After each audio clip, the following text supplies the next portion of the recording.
Hello बच्चों, नमस्कार। Good evening. क्या हाल चाल हैं सभी के? उम्मीद करता हूँ बहुत अच्छे होंगे और पढ़ाई भी आप लोगों की बेहतर चल रही होगी। एक चैप्टर ऐसा जिसका अ, नाम डराने के लिए अक्सर लिया जाता है कि कंपाउंड इंटरेस्ट, चक्रवृद्धि ब्याज। आज उस चैप्टर को विदाई देने का समय आ चुका है।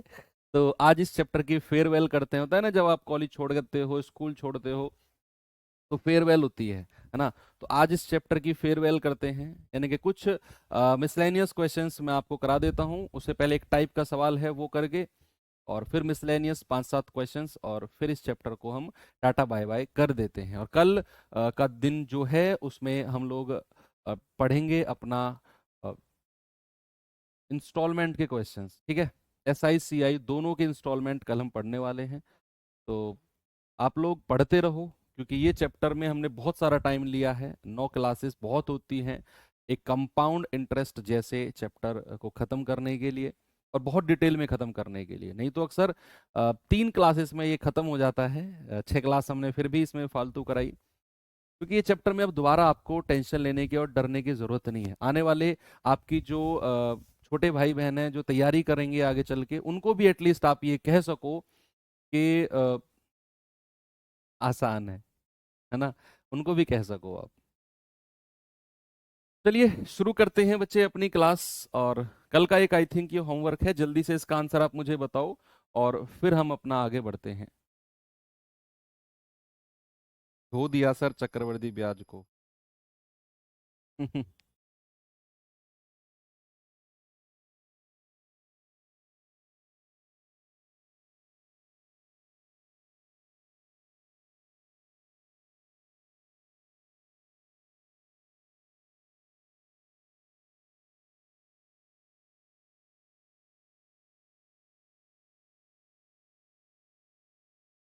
एक धनराशि चक्रवर्ती ब्याज की निश्चित दर पर 3 वर्ष में स्वयं का 8 गुना हो जाती है, जबकि ब्याज की गणना वार्षिक चक्रवर्ती आधार पर की जाती है। ओके। तो कह रहा है ब्याज की दर बताओ। ये तो बच्चों वाला सवाल है, बिल्कुल बच्चों वाला सवाल। सवाल ने कहा कि 3 वर्ष में, 3 वर्ष में कितना हुआ है? 3 वर्ष में हुआ है 8 गुना।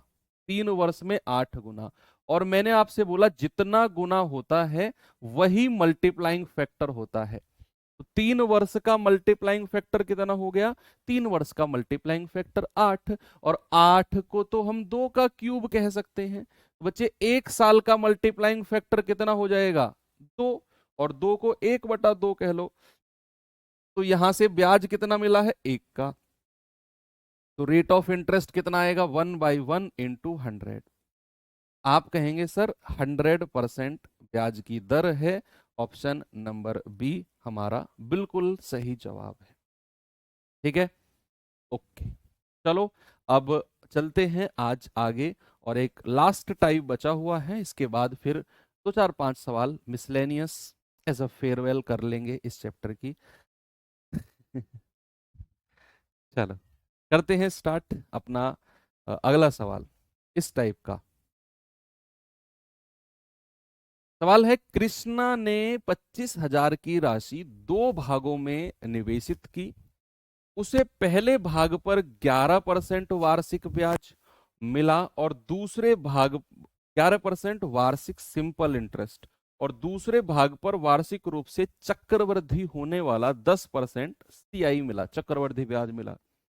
कह रहे यदि 2 वर्ष के बाद उसके द्वारा प्राप्त कुल ब्याज 5370 है, तो साधारण ब्याज पर निवेशित की गई धनराशि बताएंगे जल्दी से क्या होगी? साधारण ब्याज पर निवेशित की गई धनराशि बताएंगे बच्चे जल्दी से मुझे।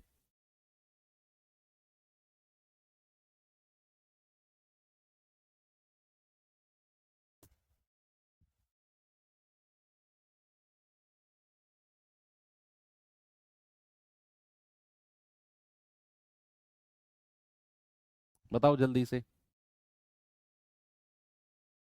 भाई कह रहा है 25,000 को 2 भागों में बांटना है।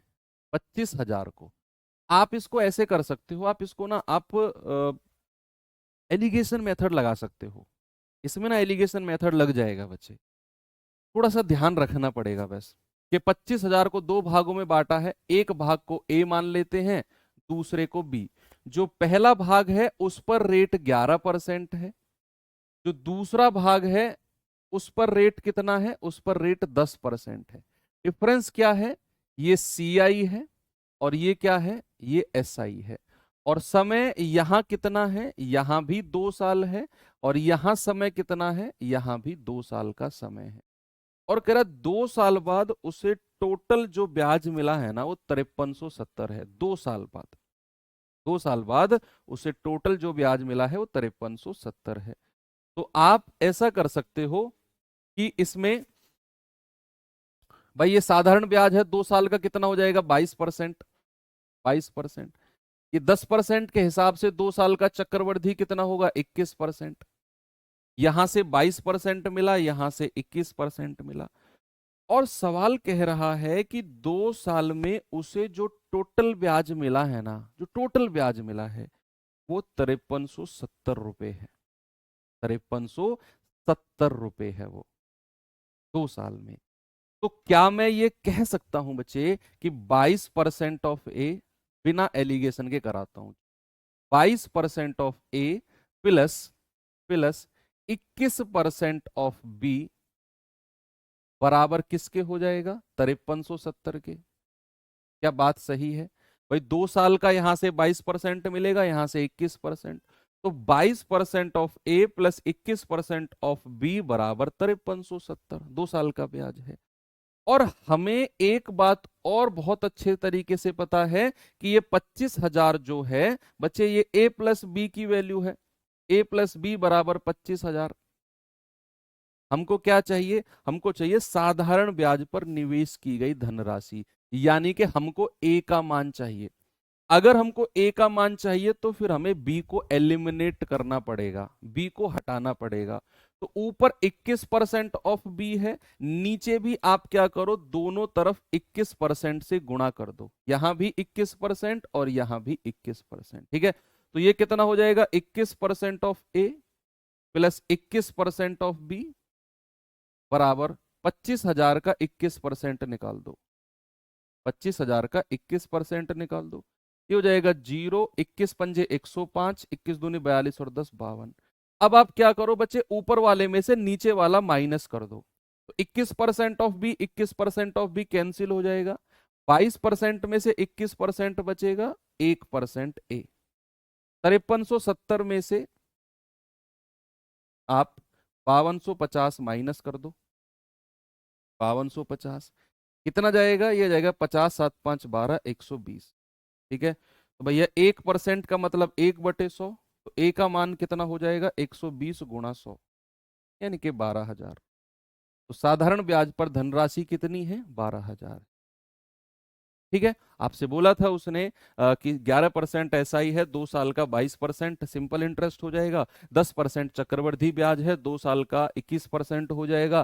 तो 22% of A plus 21% of B बराबर टोटल ब्याज दे रखा है। हमने कहा जो ये 25,000 है, ये ए प्लस बी को ही तो कहते हैं 25,000। तो हमें फिर यहाँ साधारण ब्याज पर धनराशि पता करनी थी ए, तो हमें बी को हटाना है। तो मैंने 21% की गुणा हर तरफ कर दी, इधर भी इधर भी। 21% ऑफ ए, 21% ऑफ बी, और 25,000 का 21% 5250। ऊपर वाले में से नीचे वाला घटाया तो 21% कैंसिल हो गया, 22 में से 21 गया 1%, और इसमें से ये जाएगा 120, 100%, यानी कि 12,000 हमारा आंसर है। ओके, चलो दूसरा मेथड आप खुद ट्राई करना, अब तो आपको बहुत सारी चीजें मैं बता चुका हूं। चलिए ये सवाल बताओ जल्दी से। संजीव ठाकुर सर इंग्लिश पढ़ाते हैं? भाई मैं इनको जानता ही नहीं हूँ, कहाँ पढ़ाते हैं इंग्लिश ये?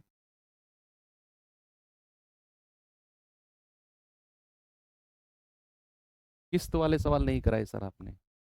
लेट आए हो बेटा, आप शुरू से नहीं जुड़े हो क्लास में। मैं कम से कम 10 बार कह चुका हूँ, किस्त वाले सवाल सैटरडे में होंगे, किस्त वाले सवाल SICI के बाद होंगे। यही तो पहचान होती है बीच बीच में जुड़ने वाले लोगों की। वो सवाल ऐसे करते हैं जिनके जवाब हम ऑलरेडी दिए हुए होते हैं पहले।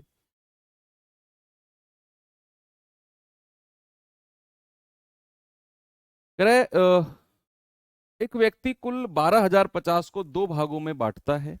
पहले भाग को साधारण ब्याज पर प्रति वर्ष 10% और दूसरे 2 वर्ष के लिए, और दूसरे भाग को वार्षिक रूप से चक्रवृद्धि होने वाले ब्याज की समान दर यानी कि वही 10% और चक्रवृद्धि है, उन दोनों भागों से मिलने वाली धनराशि बराबर है। बच्चे, मिलने वाली धनराशि, इस बात से आप क्या समझते हो? मिलने वाली धनराशि मतलब अमाउंट बराबर है। आप करो सवाल, आप कर सकते हो, क्योंकि ये फर्स्ट क्लास होती तो मैं कुछ कहता भी।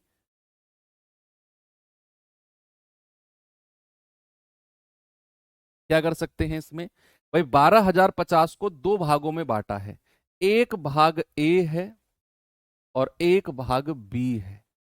पहले भाग पर 10% सिंपल इंटरेस्ट मिलता है, रेट कितना है? 10%। समय कितना है? 2 साल। समय कितना है? 2 साल। और दूसरे भाग पर मिलता है कंपाउंड इंटरेस्ट, और वही रेट है जो पहले वाला है, कह रहा ना समान दर, वही रेट है। और समय कितना है बच्चे? 2 साल। समय कितना है? 2 साल। और कह रहा है इनसे मिलने वाली जो धनराशि है ना, जो अमाउंट है, वो बराबर है। अच्छा, आरडब्ल्यू में नए सर आए हैं, मुझे नहीं पता यार, लिटरली मुझे नहीं पता। मैं आरडब्ल्यू में पहुंचा नहीं हूँ 2 महीने से। नागपुर से ही क्लास चलती है मेरी, तो वहां जाके मुझे अपडेट मिलता है कि क्या चल रहा है क्या नहीं चल रहा। उसके अलावा मुझे अपनी क्लास के अलावा कोई इन्फॉर्मेशन नहीं होती है। बहुत सारे लोग हैं इन्फॉर्मेशन रखने के लिए, है ना? तो हाँ, होंगे, मुझे, मैं उनको उनसे पहले भी नहीं जानता, कोई नए हैं या कहीं और पढ़ाते थे ये भी मुझे नहीं पता है।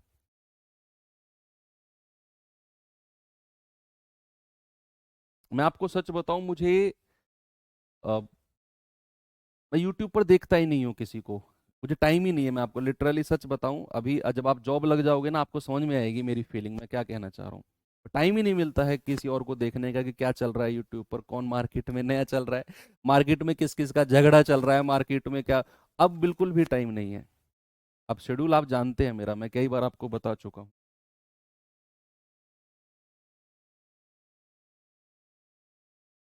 मुझे ऑफिस में जो भी खाली टाइम मिलता है, फ्री टाइम मिलता है, उसमें मैं आपके कंटेंट के ऊपर कुछ ना कुछ रिसर्च करता रहता हूँ कि यार ये तरीका है, ओके, इससे बेस्ट और क्या हो सकता है, ये तरीका है, इससे भी बेस्ट और क्या हो सकता है, और इसको कैसे समझाया जा सकता है जो बच्चों के दिमाग में डायरेक्ट चला जाए।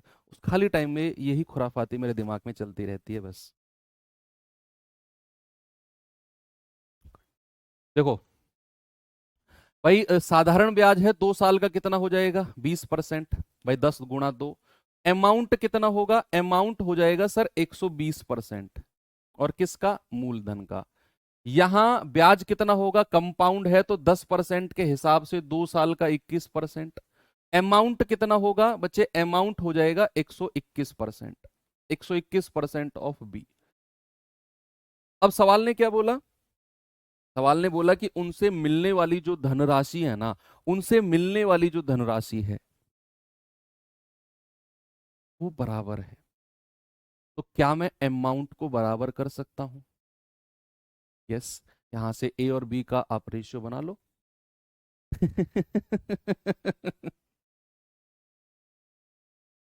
कुटाई हो जाएगी बेटा।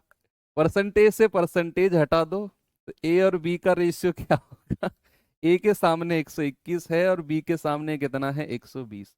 ये जो रेशियो बना है ना ए और बी का, ये इनके प्रिंसिपल यानी कि मूलधन का रेशियो बना है, जो ओरिजिनली में मान के चला था।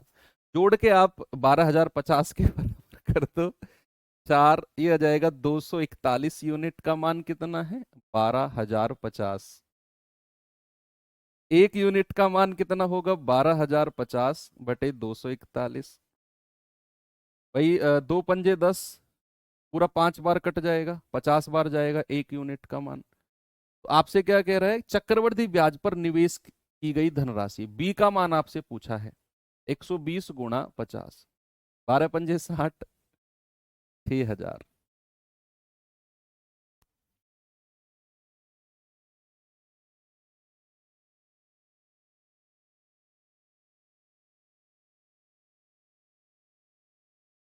चलते हैं आगे।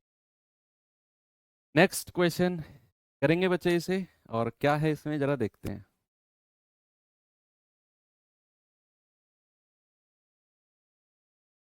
यूपीपी का एग्जाम क्या बोल रहे हो?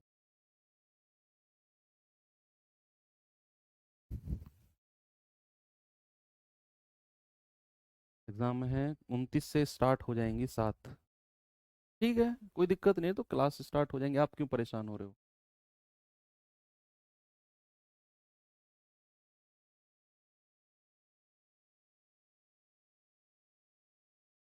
कह रहा 3364 की राशि को दो भागों में इस प्रकार विभाजित किया जाता है कि क्रमशः 3 वर्ष और 5 वर्ष के बाद उन पर प्राप्त राशि समान हो।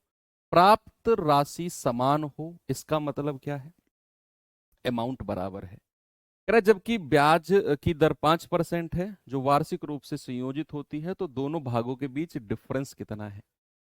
3 और 5 वर्ष के लिए उनको निवेशित किया जाता है, और कंपाउंड इंटरेस्ट है, दोनों में कंपाउंड इंटरेस्ट है। यस, अब यहां एसआई वाला सिस्टम है ही नहीं, दोनों में कंपाउंड इंटरेस्ट है। अब देखना यहां मल्टीप्लाइंग फैक्टर कितना तगड़ा रोल प्ले करता है, कितना तगड़ा रोल प्ले करता है। मैंने कहा दो भागों में बांटा गया है, ए और बी, मान लिया। दोनों कंपाउंड इंटरेस्ट है, दोनों सीआई पर है, दोनों का रेट 5% है, इसका भी और इसका भी। और कह रहा है कि दोनों पर मिलने वाली जो धनराशि है ना, उन पर प्राप्त राशि समान है, यानी कि दोनों का अमाउंट बराबर है। दोनों का जो अमाउंट है बच्चा, वो बराबर है। अब आप सबसे पहले मुझे बताओ कि अगर मूलधन ए है, समय कितना है? समय और लिख लेते हैं, इसका 3 साल है और इसका 5 साल है। 5 साल, सर 5 साल में तो हालत खराब हो जाएगी, ना तो हमने टेबल में पढ़ा ना कहीं पढ़ा, है ना? तो क्या कर सकते हैं कि भाई मुझे एक बात बताओ, मूलधन अगर ए है, 5% अगर ब्याज की दर है, तो 1 साल का ब्याज कितना होगा? 1 साल का ब्याज, ओ सॉरी ब्याज कह रहा हूं, 1 साल का मिश्र धन कितना होगा? अगर 5% ब्याज है, तो 1 साल का अमाउंट मिश्र धन कितना होगा? आप कहेंगे सर 105% होगा, यानी कि 1 साल का मिश्र धन होगा 105%, यानी कि 105/100। ये मल्टीप्लाइंग फैक्टर है इसका।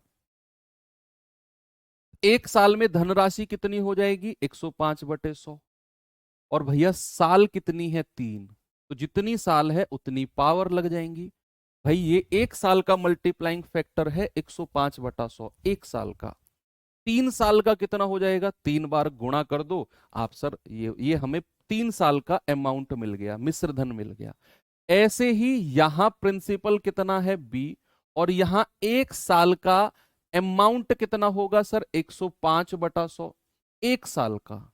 तो भैया समय कितना है? 5 साल है, तो 5 साल का मल्टीप्लाइंग फैक्टर कितना होगा? 5, पावर लगा देंगे, क्योंकि मल्टीप्लाइंग फैक्टर तो मल्टीप्लाई में चलता है, और अमाउंट इनका बराबर है। सवाल ने ऐसा बोला है कि उनको मिलने वाली धन राशि बराबर है, मैंने बराबर कर दिया। अब बच्चे यहां 105/100 की पावर 3, यहां 105/100 की पावर 5, क्या ये 3 पावर से ये कट के 2 पावर बचेगा? क्या यहां इतना बचेगा? 105/100 की पावर 2, है ना भाई? 3 पावर से 3 पावर कट जाएंगी, 3 पावर से 3 पावर कट जाएंगी, तो क्या हमें ए, और इस बी को अगर मैं ए के नीचे ले आऊं, तो हमें क्या ये मिलेगा? 105/100, और इसका स्क्वायर, है ना? 3 पावर से इसकी 3 पावर कट गई, 3 पावर से इसकी 3 पावर कट गई। अब 105 को आप 5 से काट दो, 21 ले लो, इसको 20 ले लो, तो ये क्या मिलेगा? 21 का स्क्वायर 441, और 20 का स्क्वायर 400। आपको ए और बी का रेशियो मिल गया। आप इस पैसे को 441/400 के रेशियो में बांट दो, है ना? कुछ नहीं करना है। आप कहेंगे सर 1 4 841, भाई दोनों को जोड़ा, 841 का मान कितना है? 3364।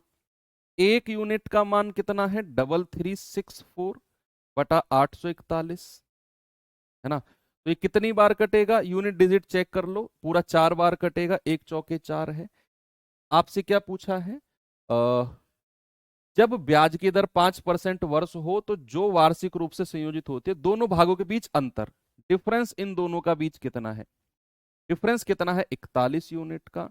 एक का मान अगर 4 है तो 41 का मान कितना होगा? 4 एकम 4, 4 चौके 16। सर डिफरेंस हो जाएगा 164। कितना हो जाएगा डिफरेंस? डिफरेंस हो जाएगा 164 का।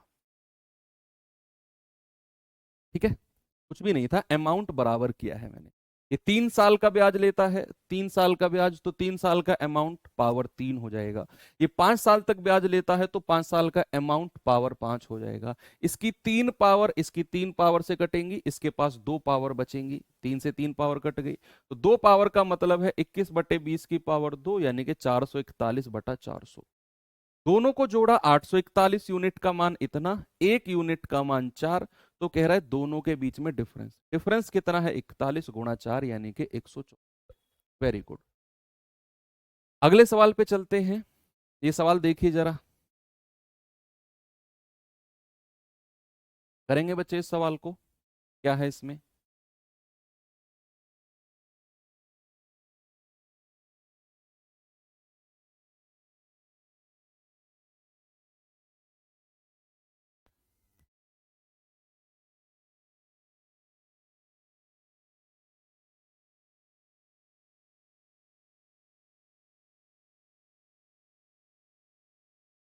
नहीं, 241 अमाउंट नहीं है बच्चा, 241 आपका मूलधन है। ए और बी का जो रेशियो आपने निकाला ना, ये मूलधन का रेशियो है। आप यहां कंफ्यूज मत हो। जब ए को मैंने 120% के साथ रखा और बी को 121% के साथ रखा, उस टाइम पे ये पूरा अमाउंट था। पूरा, जहां देखो ये पूरा अमाउंट है, लेकिन यहां से अगर आप ए को निकालोगे वो मूलधन है। मैंने ए और बी का रेशियो निकाला, ये ए अमाउंट नहीं है, ए और बी आपका मूलधन है, जितने 12,050 को इन दो रेशियो में बांटा गया है। एक व्यक्ति ने एक निश्चित राशि उधार ली पहले वर्ष के अंत में। नहीं, ये आपका हम कल करेंगे सवाल, इसको हटाओ, को नहीं करना है, ये कल करेंगे सवाल, कल यानी कि जब हम सीआई का इंस्टॉलमेंट पढ़ रहे होंगे तब करेंगे। कह रहा है जोसेफ ने 15 साल और 16 साल की अपनी दो बेटियों के नाम पर एक बैंक में कुल 52,500 रुपए जमा किए, ताकि 18 साल की उम्र में उन्हें बराबर रकम मिल जाए, इक्वल अमाउंट मिले। बराबर रकम मिले यानी कि 18 साल की जब वो होंगी तो इक्वल अमाउंट मिलेगा। एसआई में भी ये सवाल कराया था, सिंपल इंटरेस्ट में भी ये सवाल कराया था। कह रहा है यदि बैंक सालाना 10% चक्रवृद्धि ब्याज देता है तो जोसेफ ने अपनी छोटी बेटी के नाम पर कितनी राशि जमा की थी? मूलधन पूछा है, मूलधन पूछा है ना। तो यहां जोसेफ ने, उसकी दो बेटियां हैं, मैंने मान लिया दोनों बेटी का नाम है, एक का नाम ए, एक का नाम बी। या फिर ऐसा मानो कि एक बेटी के नाम पर ए रुपया जमा किया और दूसरी बेटी के नाम पर बी रुपया जमा किया। एक बेटी है उसकी उम्र 15 साल है और एक बेटी है उसकी उम्र कितनी है? 16 साल है। अच्छा एक बात आप मुझे बताओ, जो 15 साल की होगी वो छोटी बेटी होगी, जो 16 साल की होगी वो बड़ी बेटी होगी। यस। अब कह रहा है कि उसने इतना पैसा जमा किया है, ओके ये बात थोड़ा साइड में रखो। कह रहा है कि जब वो 18 साल की उम्र की हो जाएंगे ना तो उन्हें बराबर पैसा मिलेगा। भैया जब ये 18 साल की होगी, 18 वर्ष की जब ये होगी और जब ये 18 वर्ष की होगी, क्या आप मुझे ऐसा बता सकते हो कि जब ये वाली 18 वर्ष की होगी तो इसे कितने साल का ब्याज मिलेगा? सर 3 साल का। जब ये वाली 18 वर्ष की होगी बच्चा तो इसे कितने साल का ब्याज मिलेगा? इसे 2 साल का। भाई एक को मिलेगा 3 साल का, एक को मिलेगा 2 साल का ब्याज।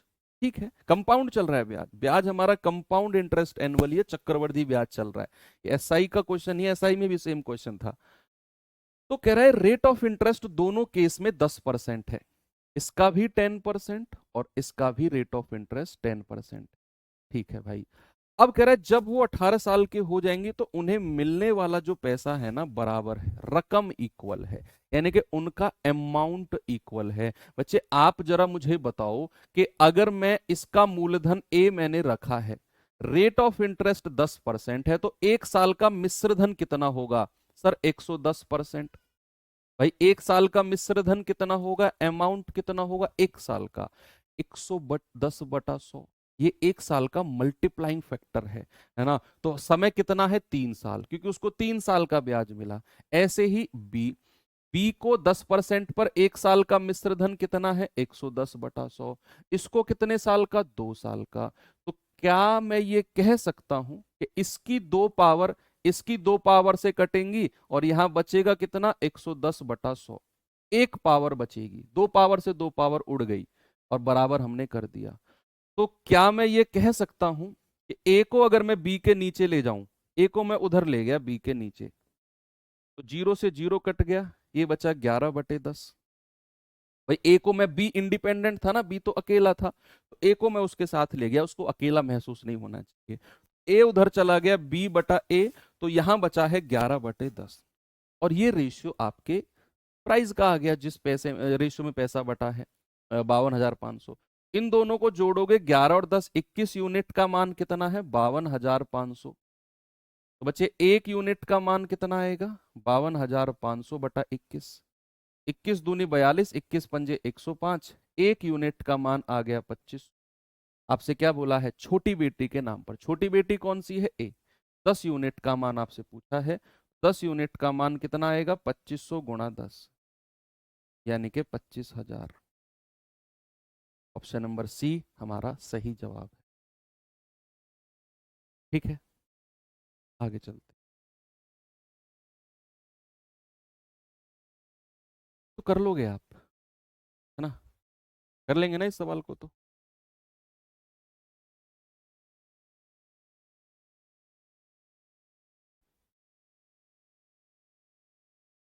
सर मेंसुरेशन करवा दीजिए, हो जाएगा आपके एग्जाम से पहले, हो जाएगा यूपी के एग्जाम से पहले करवा दूंगा बच्चे, डोंट वरी।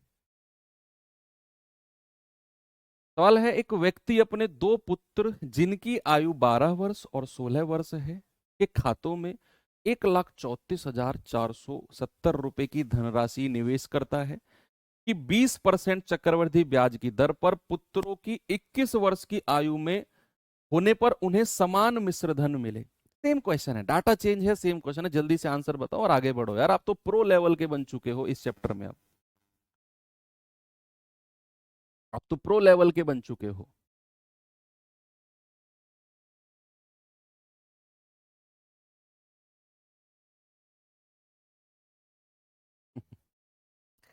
देखो, 2 पुत्रों में बांटा है, पहले पुत्र का मूलधन ए, दूसरे का बी।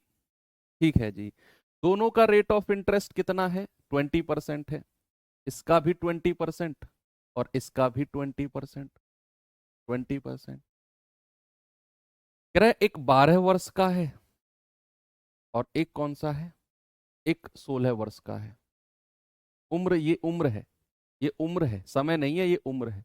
तो अगर ये 12 साल का है तो ये छोटा होगा और ये बड़ा होगा। यस। कह रहा है जब ये दोनों 21 साल के होंगे ना तो इनको मिश्रधन बराबर मिलेगा। तो जब ये 21 वर्ष का होगा, जब ये 21 वर्ष का होगा, क्या आप मुझे बता सकते हैं इसको कितने साल का ब्याज मिलेगा, 9 साल का। इसको कितने साल का ब्याज मिलेगा, 5 साल का। यस। कोई दिक्कत किसी को है, नहीं है। ठीक है, आगे बढ़ो। अगर मैं आपसे पूछूं कि इसका मूलधन अगर ए है, 1 साल का मिश्रधन कितना है 120/100। समय कितना है इसका, इसका तो सर 9 साल है, 9 साल ले लिया। इसका मूलधन अगर बी है तो इसका 1 साल का ब्याज कितना, 1 साल का मिश्रधन कितना है 120%। समय कितना है 5 साल। दोनों का मिश्रधन बराबर है ऐसा हमने नहीं, सवाल ने बोला है।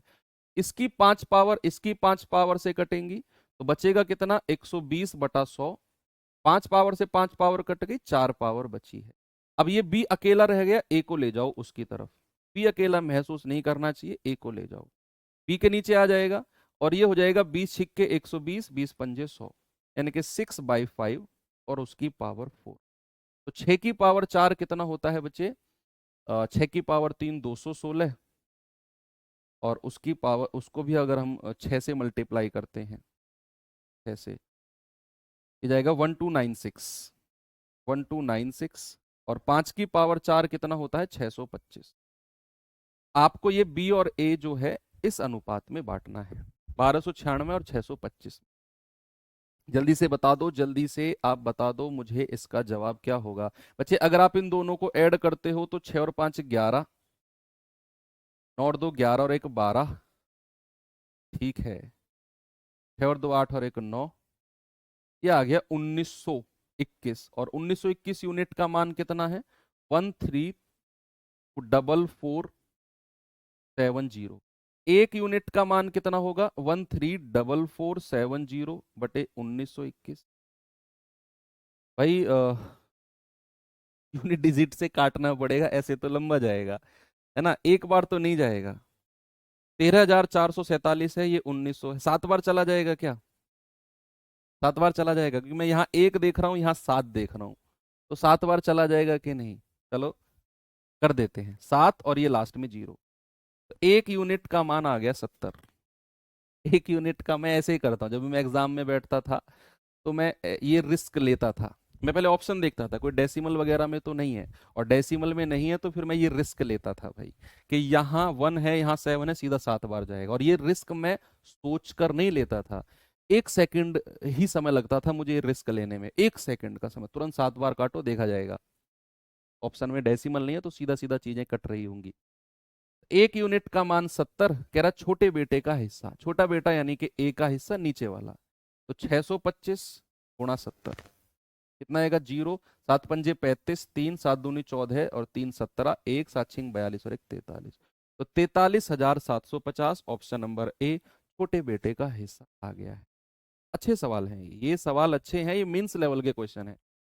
जो भी बच्चे सीजीएल वगैरह, यूपीएसआई या एसआई सब इंस्पेक्टर लेवल की पोस्ट की या उससे भी ऊपर सीजीएल वगैरह की तैयारी कर रहे हैं, तो फिर आपके मेंस लेवल का ये सवाल है, जिनका एक एग्जाम होता है उसमें भी ये बन सकता है। चलिए अब विदाई देते हैं इस चैप्टर को, 2 4 5 मिसलेनियस क्वेश्चन करके, नहीं तो बुरा मान जाएगा, कंपाउंड इंटरेस्ट कहेगा आज छोटे छोटे चैप्टर में मिसलेनियस कर रहे थे, मुझ में मिसलेनियस नहीं करोगे। हालांकि जरूरत नहीं है, मैं आपको सच बताऊं, कंपाउंड इंटरेस्ट के मिसलेनियस कुछ बचा ही नहीं है अब, कुछ भी नहीं बचा मिसलेनियस, सब कुछ आप कर चुके हो, इतने इतने अच्छे कॉन्सेप्ट आपने किए हैं। फिर भी विविध हम कर लेते हैं कुछ। तो चलिए पहला सवाल, और क्या है जरा देखेंगे इसको।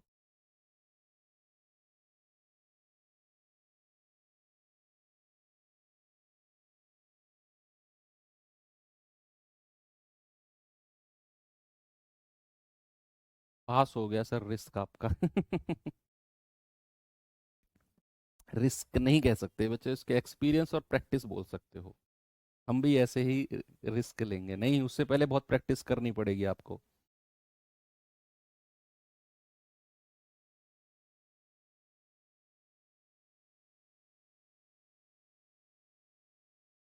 अनीत कुमार, क्या कमेंट है बच्चा आपका?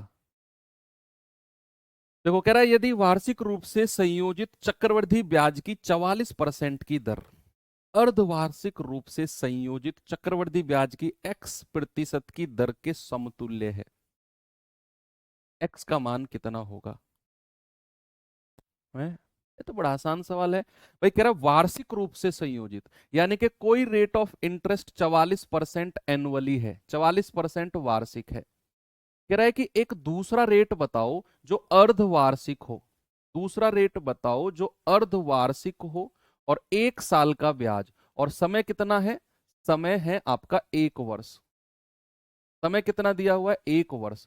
तो अर्धवार्षिक दर अगर आप लगाते हो, अर्धवार्षिक दर, अर्धवार्षिक दर अगर आप लगाते हो, तो 1 साल का ब्याज जो है ना वो 44% होना चाहिए। ऐसी कौन सी रेट है? यार ये सवाल है कोई? ये तो हम बहुत पुराने जमाने में पढ़े हुए हैं, 300 साल पहले बताया था मैंने आपको कि भैया 44% अगर 1 साल का बताना है, तो आपको पता होगा कि अगर अर्धवार्षिक दर लगाओगे तो 1 साल में ब्याज कितनी बार लगेगा? 2 बार। तो हमें पता है कि हमें ऑप्शन देखने की भी जरूरत नहीं है, कि रेट अगर 20% है तो 2 बार का कंपाउंड इंटरेस्ट ही 44% होता है, मतलब हमारा रेट 20% होना चाहिए। कितना होना चाहिए? 20%, है ना भैया, 22% नहीं, 20%। चक्रवृद्धि की बात हो रही है, मैं कह रहा हूं बुद्धि पकड़ के कूट दूंगा अगर ऐसे आज लास्ट अगर ऐसी बातें करोगे तो 22%, है ना। तो यहां पर मैंने बोला चक्रवृद्धि की बात हो रही है, वो कह रहा है अर्धवार्षिक रूप से संयोजित चक्रवृद्धि ब्याज की x% की दर है, तो वो 20% होगा। 20 + 20 + 20 गुणा 20/100, a + b + a गुणा b/100 कितना बनता है? 44%। यही तो बनता है, ये तो टेबल में लिखवाया मैंने। ऐसी कैसी बातें करते हो आप लोग? 22% क्यों कह रहे हो? साधारण थोड़ी बता रहे हो। 22 दूनी 44, इतना आसान सवाल पूछेगा? 44 को 2 से डिवाइड कर दो, है? ठीक है, चलो कोई बात नहीं। ये सवाल करिए जरा और बताइए मुझे इसमें क्या होगा। बड़ा सिंपल क्वेश्चन है ये भी, मल्टीप्लाइंग फैक्टर से धुएं उड़ा दोगे इस सवाल के आप।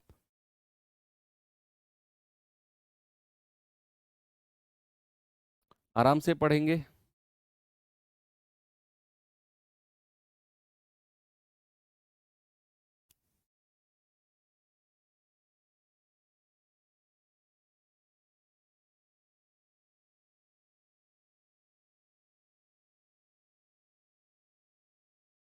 कह रहा जोनाथन ने 3 वर्ष पहले वार्षिक चक्रवृद्धि आधार पर गणनीय 10% वार्षिक ब्याज की दर से एक राशि 5 साल के लिए उधार ली। 5 साल के लिए।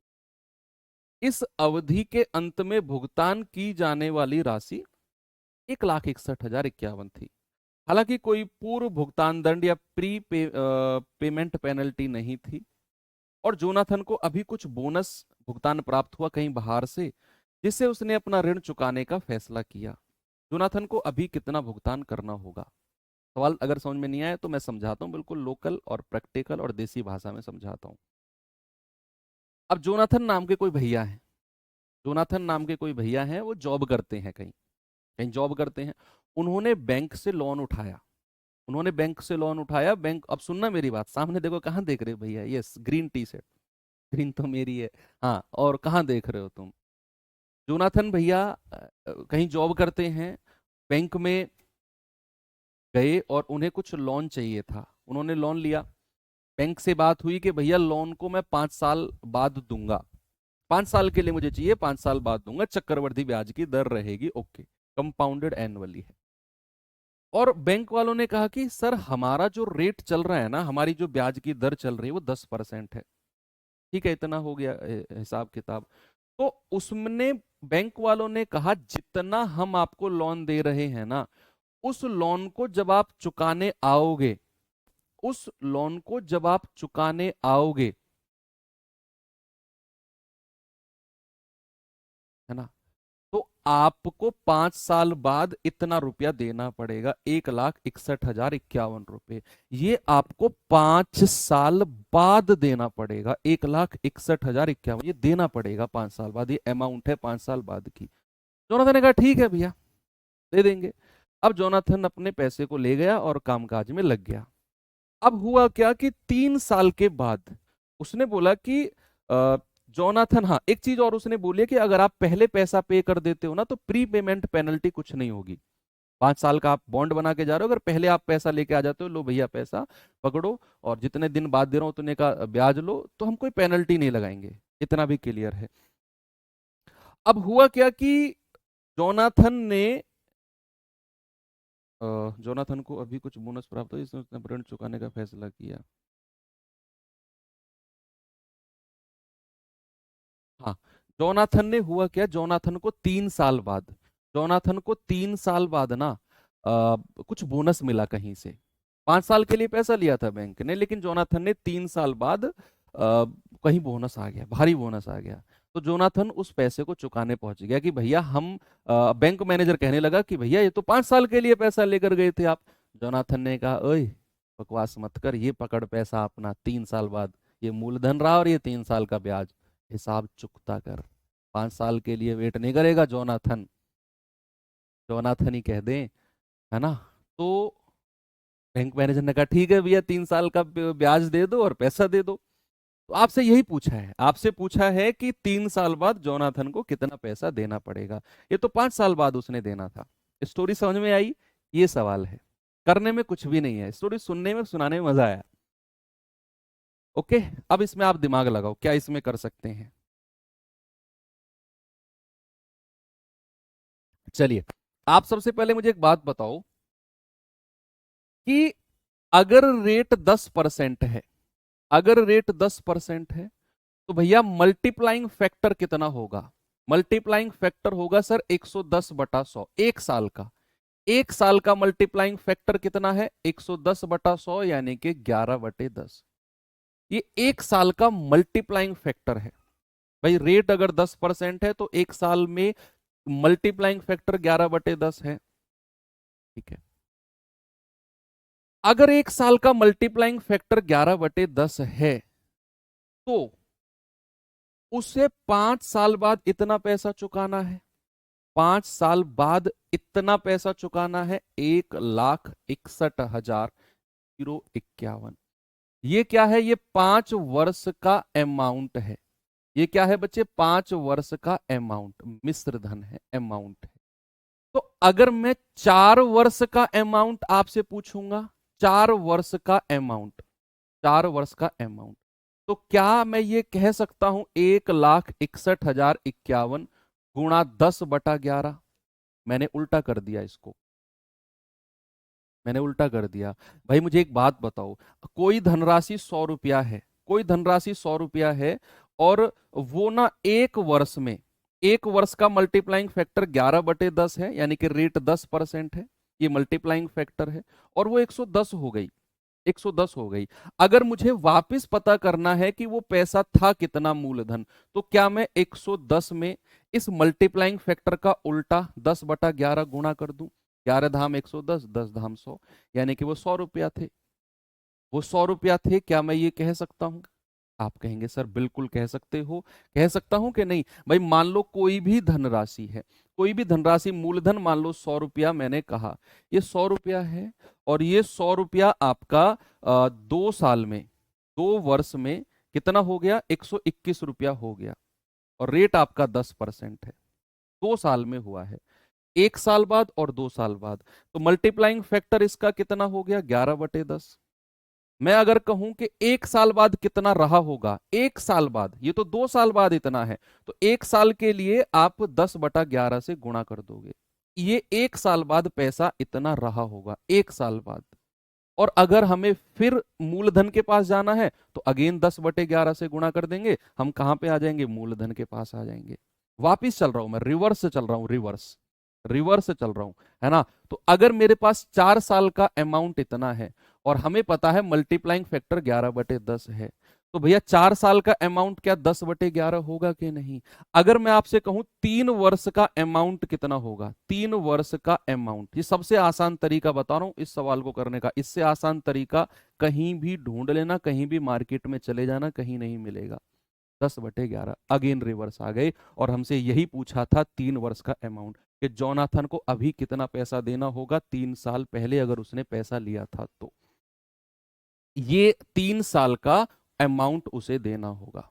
3 बार 10/11 नहीं करेंगे, हम रिवर्स आ रहे हैं, हम 5 साल से 4 साल के पास आए, तो भैया 10/11 से गुणा किया। हम 4 साल से 3 साल के पास आए, फिर हमें 10/11 से गुणा करना पड़ा, तो 3 साल का अमाउंट मिल गया। सबसे आसान, सबसे सिंपल तरीका है। जल्दी से मुझे आंसर बता दो बच्चा पार्टी, इसका आंसर क्या होगा। 11 एकम 11, 5, 11 चौक 44, 6 और 1 7, 11 छिक्के 66, 4, 11 चौक 44, 11 एकम 11, फिर 11 से काटोगे, 11 एकम 11, 3, 11 तिया 33, 3, 11 तिया 33, 11 एकम 11, तो ये कितना आएगा 1331 और 00। ये 3 साल का अमाउंट है, ऑप्शन नंबर ए। यानी कि 3 साल बाद अगर जोनाथन पैसा देने गया ना, तो उसे 1,33,100 रुपए देने होंगे, 1,33,100 रुपए। अगर मैं आपसे यही सवाल में पूछने लगूं कि जोनाथन ने कितना पैसा उधार लिया था, क्या आप मुझे बता सकते हो कितना पैसा जोनाथन ने उधार लिया था। तो बस रिवर्स आते चले जाओ भैया, रिवर्स आते चले जाओ। 3 साल का अमाउंट इतना, 2 साल का अमाउंट कितना रहा होगा, 1,61,051 गुणा 10/11 गुणा 10/11, और फिर एक और 10/11 से कर दो। एक साल का अमाउंट कितना रहा होगा, 1 और 10/11 से कर दो, और मूलधन कितना रहा होगा, 1 और 10/11 से गुणा कर दो, तो आप अपने मूलधन के पास पहुंच जाओगे। ठीक है बच्चे, अच्छा सवाल था, इसे आप फिर से देखेंगे जब आपका ये क्लास खत्म हो जाएगी। सवाल बहुत बड़ा है, दिखने में समझने में अल्टीमेट है, लेकिन करने में कुछ भी नहीं है। करने में कुछ भी नहीं है, एक लाइन और दो लाइन, 2 लाइन में सवाल खत्म है, 2 लाइन में सवाल खत्म है। लेकिन अगर आप ये सवाल कहीं और, इसका सॉल्यूशन PYQ है, प्रीवियस ईयर आया सवाल है, कहीं और देखने जाओगे ना सवाल, तो हो सकता है कि सवाल आपको डरा दे। इस सवाल पे आएंगे, जरा देखिए इसे।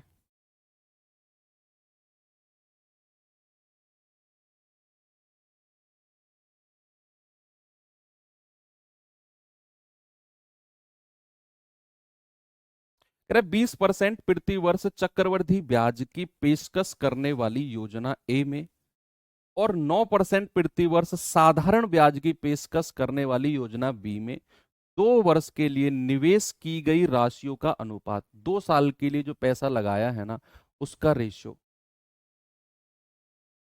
1:3 है। दोनों योजनाओं में, दोनों योजनाओं से अर्जित ब्याज के बीच अंतर 1200 रुपए है। तो योजना ए में कितना पैसा निवेश किया गया था? देखो यहां दो योजना है, ए और बी, दोनों में किस रेशियो में पैसा निवेश किया गया है, 1 और 3 में। ये मूलधन है, इस रेशियो में पैसा निवेश किया गया है। क्या मैं इसको 1R और इसको 3R कह सकता हूं? थोड़ी देर के लिए मान लो इसको 1R और इसको 3R, आर की वैल्यू हम निकालेंगे। कह रहा इस पर 20% चक्रवृद्धि ब्याज है और समय 2 साल है।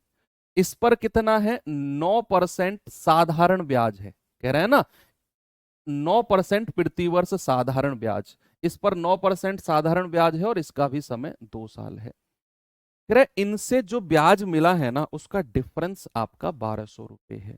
तो क्या आप मुझे बता सकते हो कि यहां से चक्रवृद्धि ब्याज कितना मिलेगा 2 साल का 20% के हिसाब से? सर A+B+A×B/100, सर 44% मिलेगा। और मूलधन कितना है, 1R, यानी कि इस मूलधन का 20% के हिसाब से 2 साल का चक्रवृद्धि ब्याज मिलेगा। चक्रवृद्धि ब्याज मिलेगा 44%, A+B+A×B/100। ये सिंपल इंटरेस्ट है, ये सिंपल इंटरेस्ट है। तो यहां साधारण ब्याज 2 साल का कितना मिलेगा बच्चे, 9 दूनी 18%, और मूलधन कितना है 3R। तो यहां कितना हो गया, 44% ऑफ R, ये ब्याज हमने निकाल दिया ब्याज। और ये कितना हो गया, 18×3 = 54% ऑफ R। ये ब्याज इसका है, ये इसका है। ब्याज का डिफरेंस कितना है बच्चे, ब्याज का डिफरेंस है 10% ऑफ R। ब्याज का डिफरेंस कितना है, ब्याज का अंतर है 10% ऑफ R। और सवाल ने कहा भैया ब्याज के बीच में जो डिफरेंस है तो 1200 रुपए है। कितना है, 1200। तो 10% ऑफ R की वैल्यू कितनी है, 1200 रुपया। 10% R की इतनी है, 10% का मतलब होता है 1/10 बराबर 1200। तो यहां से R कितना हो जाएगा, 12,000। भाई 10 की गुणा उधर जाके हो जाएगी 12,000। आपसे कह रहे ए में कितना पैसा निवेश किया गया है। ए में कितना पैसा निवेश किया गया, 1R। ए में 1R किया गया है और उसकी वैल्यू 12,000 ही रहेगी। ऑप्शन नंबर कौन सा, सी। अगर आपसे पूछता बी में कितना पैसा निवेश किया गया, बी में, तो आप कहते कि सर आर का मान 12,000 है और 12×3 = 36,000 रुपया बी में निवेश किया गया होगा, 36,000 रुपया।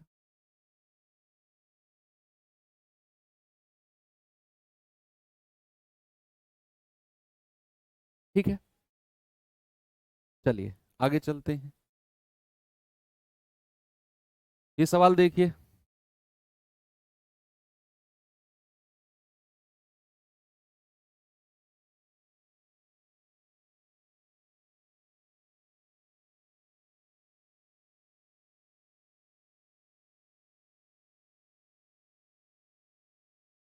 सवाल है रजनीश योजना ए में 3 वर्ष के लिए पी निवेश करता है जो 12% वार्षिक साधारण ब्याज देता है।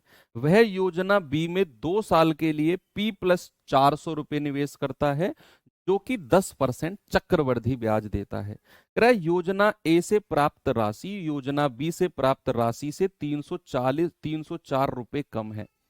प्राप्त राशि, what do you mean by प्राप्त राशि? अमाउंट, मिश्र धन। कह रहा है योजना ए से जो प्राप्त राशि हुई है ना, अमाउंट है, वो योजना बी से प्राप्त राशि से 304 कम है। तो कह रहा है पी का मान बता दो कितना होगा। 1/10 कैसे आया? वाह मेरे शेर, वाह मेरे शेर, वाह मेरे शेर, मजा आ गया। एक बच्चा कह रहा है सर 10%, एक आर का मतलब 1/10 कैसे आया? How how how how how how. इसका आंसर है वाओ। भैया 10% का मतलब, परसेंट का मतलब होता है ये साइन अगर आप हटाते हो तो बटे 100 आ जाता है। ये जो गोला गोला चश्मा सा दिख रहा है, ये 0 से 0 कट जाएगा, यहां बचेगा 1/10 ऐसे। ठीक है, मजा आ गया। कोई दिक्कत नहीं, कंफ्यूजन हो जाता है कभी कभी।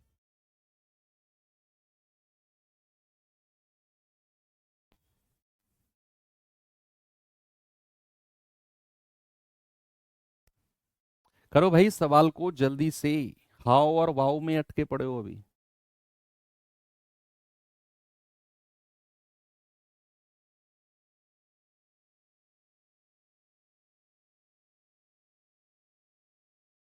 कह रहा है रजनीश ने ए में 3 वर्ष के लिए पी निवेश किया, यानी कि कोई ए है स्कीम। स्कीम ए में उसने जो पैसा लगाया है ना, जो पैसा लगाया है उसमें मूलधन कितना है? पी। और कह रहा है 12% पर लगाया है और साधारण ब्याज है, सिंपल इंटरेस्ट है, और 3 वर्ष के लिए लगाया है। टाइम कितना है? 3 वर्ष। कह रहा है योजना बी में उसने जो मूलधन लगाया है वो लगाया है 400 रुपया ज्यादा, पी प्लस 400। ऐसा सवाल ने बोला कि उसने बी में 2 वर्ष के लिए, और रेट कितना है? 10%, और ये कंपाउंड लगाया है उसने 10% चक्रवृद्धि ब्याज, और समय कितना है यहाँ? 2 वर्ष। अब कह रहा है कि जो ए में प्राप्त या राशि है ना, ए का जो मिश्र धन है वो बी से 304 रुपए कम है। ए से प्राप्त राशि।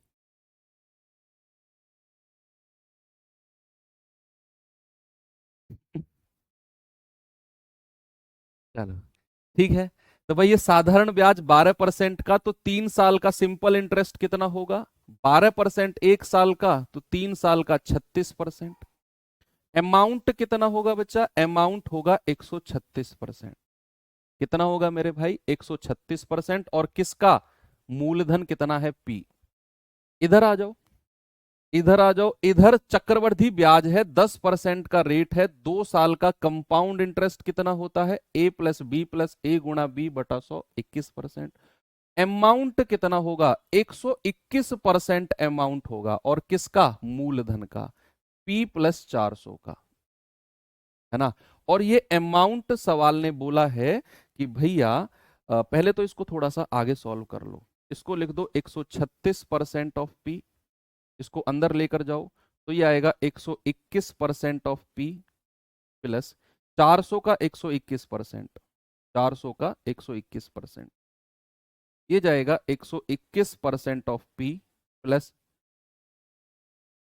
121 गुणा 4, 484। तो ये अमाउंट तो बी योजना में है और ये अमाउंट ए योजना में है। सवाल कर रहा है ए में जो प्राप्त राशि है ना, ए की जो अमाउंट है वो बी के अमाउंट से 304 रुपए कम है। यानी कि बच्चे अगर मैं बी की अमाउंट में से ए की अमाउंट माइनस कर दूं तो मुझे 304 रुपए मिलेंगे। तो क्या मैं ऐसा कर सकता हूं? 121% of P plus 484 minus 136% of P, A का अमाउंट माइनस कर दिया, तो क्या मुझे 304 रुपए मिलेंगे? 121 में से 136 गया, माइनस का बचेगा, तो 484 माइनस 9 6 15% ऑफ पी बराबर 304। तो ये उधर जाकर प्लस का हो जाएगा और ये इधर आकर माइनस होगा, 081 तो 15% ऑफ पी बराबर 180। तो पी का मान कितना हो जाएगा? 180 बटा 15 और गुणा 100, है ना भाई। 15% का मतलब होता है 15/100, और 100 ऊपर जाकर गुणा हो गया और 15 नीचे आ गया। आप बता दो मुझे पी का मान कितना होगा। 15 12 180 और 12 गुणा 100 यानी कि 1200 रुपये। आपसे क्या पूछा है? पी का मान, और पी का मान कितना आ गया बच्चा? पी का मान आ गया 1200 रुपये। अच्छा सवाल था, बहुत अच्छा सवाल था। ठीक है, आ गया सभी का, वेरी गुड। इन सवालों को ना देखना पड़ेगा, मिसलेनियस क्वेश्चन है, हल्के में थोड़ी ले सकते हैं इनको। ये सवाल करिए जरा।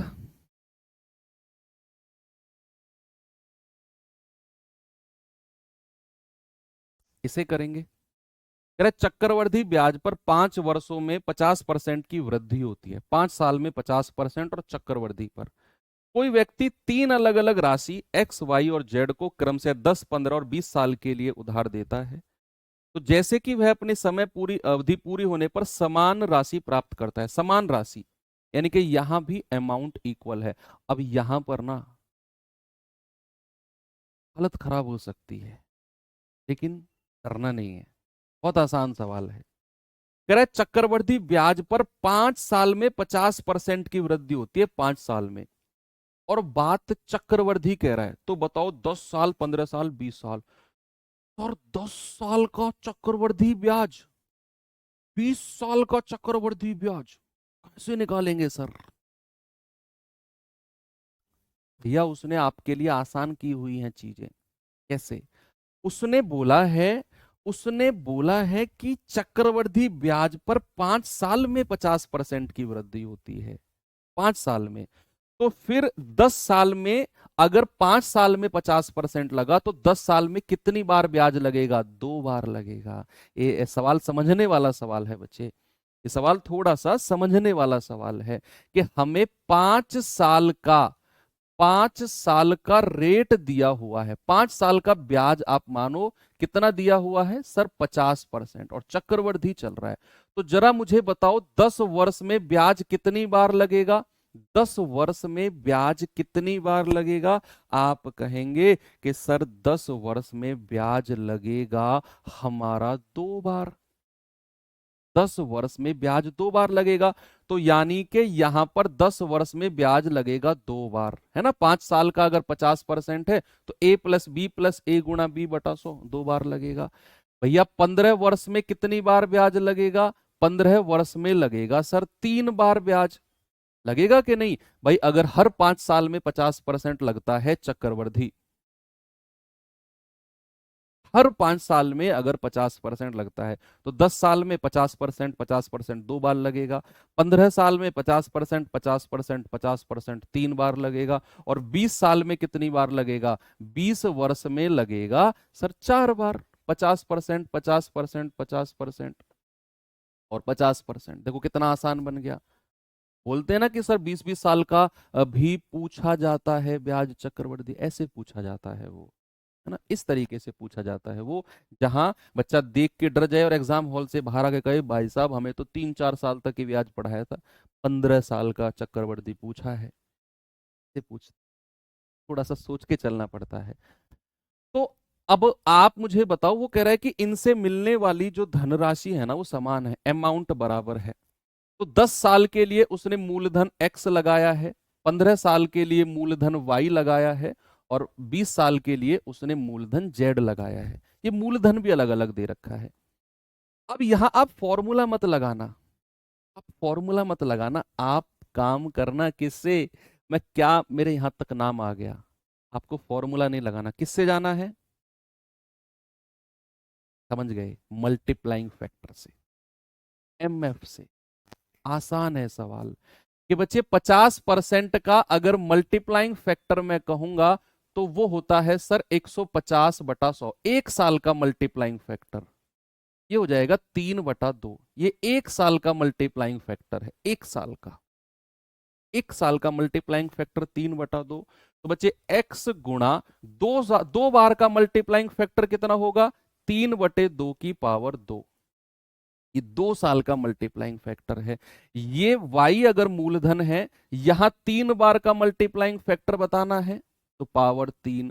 यहां 4 वर्ष है तो 4 साल का मल्टीप्लाइंग फैक्टर बताना है तो 3/2 की पावर 4, और ये अमाउंट बराबर है। ऐसा सवाल ने बोला कि उनको मिलने वाला पैसा समान राशि मिलती है, यानी कि उन्हें अमाउंट बराबर मिलता है। तो बच्चे अगर ये मूलधन x है तो 2 बार का मल्टीप्लाइंग फैक्टर 3/2 का स्क्वायर, ये 3 बार का मल्टीप्लाइंग फैक्टर क्यूब, 4 बार का मल्टीप्लाइंग फैक्टर पावर 4। बहुत आसान मैं कर रहा हूं। अगर एग्जाम में सवाल ऐसे आते हैं ना, तो 5 से 7% बच्चे ही इस तरह के सवालों को कर सकते हैं, है ना। तो ये 2 पावर्स उड़ गई, यहां 1 पावर बचेगी 3/2 की, यहां कितनी बचेगी 2 पावर से 2 पावर बचेंगी, 2 पावर बचेंगी। तो क्या बचेगा, x बराबर 3/2y बराबर 3×9/4z। एक्स वाई जेड का रेशियो बनाना है, आप कैसे भी बना लो। एक्स वाई जेड का रेशियो आप किस तरीके से बना सकते हैं, आप कुछ भी कर सकते हैं। अब आप कुछ भी कर सकते हैं। देखो आप क्या करो, आप ये जो बटा 2 है बटा 4 है ना, तो 2 और 4 का एलसीएम 4, 4 की मल्टीप्लाई तीनों में कर दो, यहां भी, यहां भी और यहां भी। तो ये कितना हो जाएगा 4x, ये हो जाएगा 2 दूनी 4, 3 दूनी 6y, और ये हो जाएगा 4 से 4 9z। अब हमें एक्स वाई जेड का रेशियो चाहिए। यस, तो x को छिपा लो, बाकी 2 को गुणा कर दो, y को छिपा लो, बाकी 2 को गुणा कर दो, और z को छिपा लो, बाकी 2 को गुणा कर दो। 6 चौके 24। और ये कितने कितने से चला जाएगा, ये आपका 6 से चला जाएगा। 6 चौक 24, 6 चिंग 36, 6 निम्मा 54। तो 9 6 4 ऑप्शन नंबर बी हमारा सही जवाब है। अच्छा सवाल है ना। रेटिंग 10 में से 10 ऐसे सवालों की। इस चक्रवृद्धि ब्याज भी बोला हुआ है और 20-20 साल तक का ब्याज आपसे पूछा है।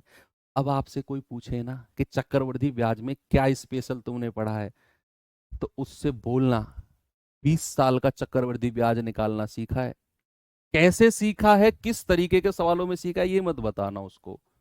मैं कह रहा हूं वो सर पकड़ के बैठ जाएगा। 20 साल का चक्रवृद्धि ब्याज कैसे निकलता है, कहना वो बैच में आओ वो पढ़ने के लिए, है ना। तो 20 साल का चक्रवृद्धि ब्याज सीखा हमने, ये स्पेशल चीज है। बताना बच्चों को, कोई पूछे तो कहना निकाल के दिखाओ 20 साल का चक्रवृद्धि ब्याज। 3/2 कैसे आया, 50 से कटेगा, 50 तिया 150, 50 दूनी 100। 1 साल का मल्टीप्लाइंग फैक्टर निकाल रहे हैं बच्चे। तो चलिए एक सवाल होमवर्क देता हूं आपको। ये सवाल है बच्चा, इस सवाल का आंसर आपको मैं इसी पीडीएफ में प्रोवाइड करा दूंगा अभी सॉल्व करके, और बाकी मिलते हैं अब कल के सेशन में। और कल पढ़ेंगे किस्त वाले सवाल, देखेंगे किस्त कैसे बनती है, कैसे अप्लाई होती है। अभी तक हमने इंस्टॉलमेंट किस्त का नाम ही सुना है, कैसे सवाल होते हैं किस्त के अगर एग्जाम में बन जाए। तो ठीक है, आज की क्लास को थोड़ा जल्दी एंड करते हैं, 1 घंटे 3 मिनट पे ही चैप्टर खत्म है। बहुत बढ़िया चैप्टर था, मजा आया चैप्टर पढ़ने में, पढ़ाने में मजा आया, आप लोगों का इंटरेस्ट देख के मुझे और मजा आया। जितने भी पॉसिबिलिटी हो सकती थी हर तरह का सवाल आपको मैंने कराया। आपको एक क्लास नोट्स और वर्कशीट दोबारा करने हैं। बाकी मिलते हैं कल के सेशन में। थैंक यू, बाय बाय, जय हिंद।